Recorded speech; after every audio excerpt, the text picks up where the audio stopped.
Hey, it's Art from My New Microphone. Welcome back to the channel. In today's video, I want to share 6 different techniques with you that I use personally to get more done in less time in my music production and my mixing. Now, the last few videos on this channel ran quite long. The last 3, for example, were over 30 minutes each. So I want to make this as succinct and as short as possible for you to not waste too much time. So let's dive right into these techniques with number 1, the Pomodoro technique or the Pomodoro timer. Now, this is perhaps a controversial one in creative fields such as music production and mixing, but the Pomodoro technique is effectively blocking off a set amount of time for work, having that timed out, and then having a shorter break scheduled after that time. So for example, we could do 25 minutes of working time followed by a 5-minute break, schedule that out, and then stack these 25 fives on top of each other and work through that way. Of course, you can block off whatever time you'd like for your working time versus your break time, and you can stack as many of these on top of each other as you'd like. But the idea here is to be deliberate with our time, our working time versus our break time. The main driving philosophy here is that we can better focus knowing that we have a set amount of time to do our work, and then knowing that we have an amount of time to take a break afterward. Contrast this with, say, trying to work through an entire workday and having to deal with the distractions that come up. Having a set time to break can help us get those distractions out of the way and for us to take a break from our work. Now, on one hand, we could argue that this may take us out of the creative zone or the creative flow, if you will, having these scheduled breaks. However, personally, I've found that, especially when mixing or recording at louder volumes, taking these scheduled breaks to recalibrate my hearing and to take a second outside the studio can help me be that much more refreshed and effective when it comes time to return to my work. So I'll often do a 45-minute stint followed by a 5 to 10 minute break and stack a few of these on top of each other to get a mix done or to get a song produced. So if you find yourself losing focus after longer periods of time in your mixing or music production sessions, I would highly encourage you to try out the Pomodoro technique for yourself and see how it works for you. I find that, again, this technique is especially important for mixing, where taking ear breaks is critical for our success. All right, technique number 2 I have for you for getting more done in less time with mixing and music production is to focus on the 80-20. Now, the Pareto principle, or the 80-20 rule, states that 80% of our results will come from 20% of our efforts and vice versa.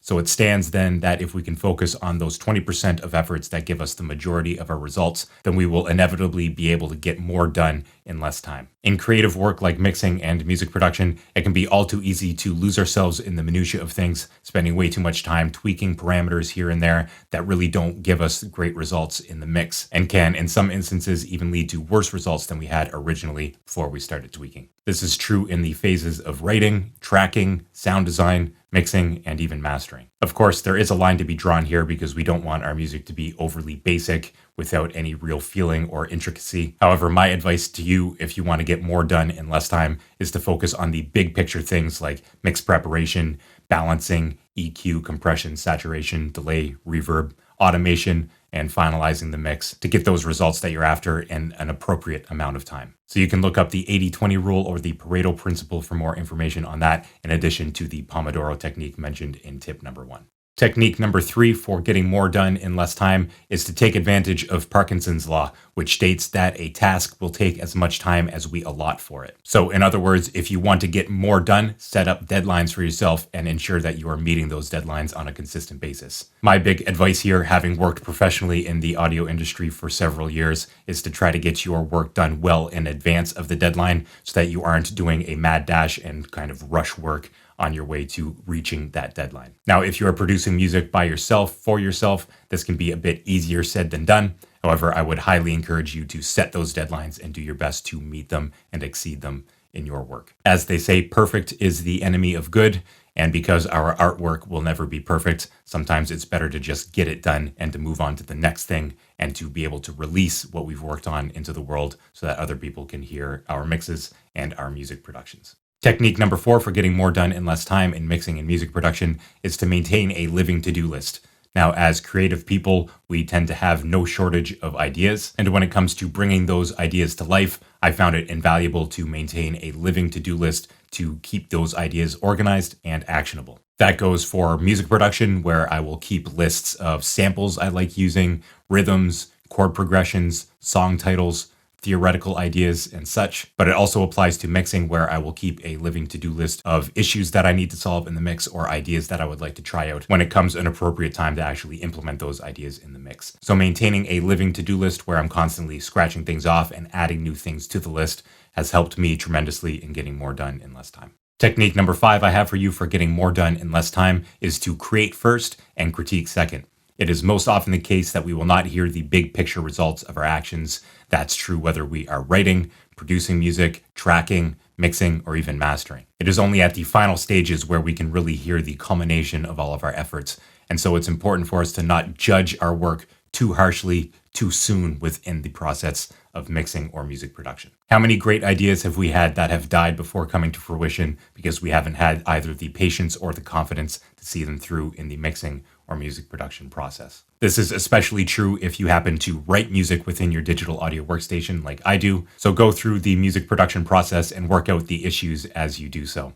You'll learn more, get more done, and hopefully have great sounding music at the end of it. And technique number 6 for getting more done in less time is what I call split learning. And that is effectively splitting your time learning music production from actually producing music. Actually getting inside your digital audio workstation or your mixer and producing and mixing music is the most important part. And I say that as somebody who teaches music production as a living. So you can listen to me or any of your other mentors, either in the real world or online, to learn about mixing and music production. But when it comes time to actually do it, it's important that you sit down and actually do it. I believe that the vast majority of your time should be spent actually producing or mixing music, and I will be here to help you along the way. Beyond the information overload and the often contradicting advice from teachers online and in the real world, you'll get more done if you actually sit down and produce and mix your own music versus spending your time here on YouTube, for example, listening to me. So those are my 6 best techniques that I've used personally to get more done in less time in my music production and mixing. I hope that you found them valuable. And if you would like to learn about these and so many more, you can check out my ebook, 67 Productivity Hacks for Modern Music Producers. I'll leave the first link in the description box down below. You can also check out my free mixing guidebook. That will be the second link in the description box down below. Sign up to my newsletter. I'll send that to you right away. It goes through my entire mixing workflow from start to finish to help you make the right decisions at the right times in your own music. And if you'd like to hang out here with me more on YouTube, I will leave a link to a few other videos right here that you can check out on the My New Microphone YouTube channel. Be sure to hit that subscribe button, hit the like button if you liked this video, and I'll see you in the next one. Cheers.